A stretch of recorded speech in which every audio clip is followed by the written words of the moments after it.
Eh bien bonjour à tous, aujourd'hui on se retrouve pour une nouvelle vidéo. Aujourd'hui c'est une vidéo assez rapide, on va mettre à jour du coup Debian uniquement sur la partie système. La dernière fois on avait mis à jour, on a carrément changé de version entre la Debian 12 et la Debian 13. Là c'est juste une mise à jour de la Debian. Donc pour ce faire, on se retrouve du coup sur l'écran. Donc pour rafraîchir les listes de mise à jour, vous faites un apt update.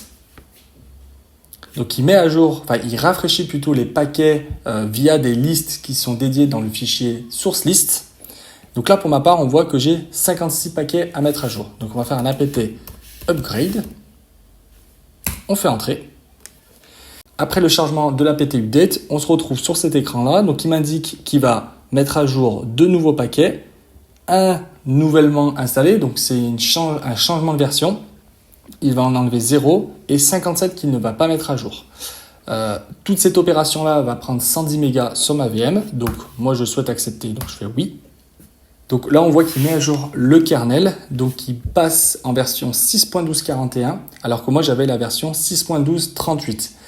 Ce qu'il faut faire attention, c'est qu'à force de mettre à jour les kernels, Debian conserve tous les kernels. Donc, on va taper une commande qui va permettre de supprimer ces kernels obsolètes qu'on n'utilise plus du tout. Donc, on fait un apt auto remove, tout accroché. On fait entrer. Donc là, il nous demande si on veut du coup supprimer le kernel obsolète. On fait oui. Et là, du coup, il supprime le vieux kernel.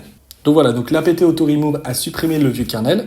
Maintenant, ce qu'on va faire, c'est un apt full upgrade qui va permettre vraiment de mettre l'entièreté de la VM à jour.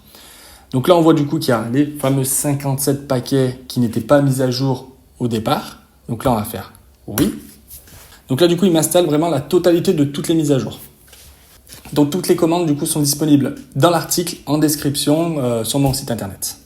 Donc voilà, une fois que c'est terminé, après chaque mise à jour, je conseille de redémarrer la machine virtuelle ou la machine physique si vous mettez à jour sur les machines physiques. Donc pour ce faire, vous faites un système CTL, tout accroché, espace reboot. Voilà. Et là, du coup, la machine virtuelle est en train de redémarrer. Donc voilà, après avoir redémarré la machine virtuelle, je me suis reconnecté. Et pour ce faire, on va refaire un apt update et on va voir du coup si on a des paquets à jour. Et là, comme on peut voir qu'on a tous les paquets qui sont à jour. Donc j'espère que la vidéo vous aura plu. Je vous conseille pour ma part de mettre à jour la VM toutes les 4 à 6 semaines environ. Comme ça, vous conservez un système qui est à jour.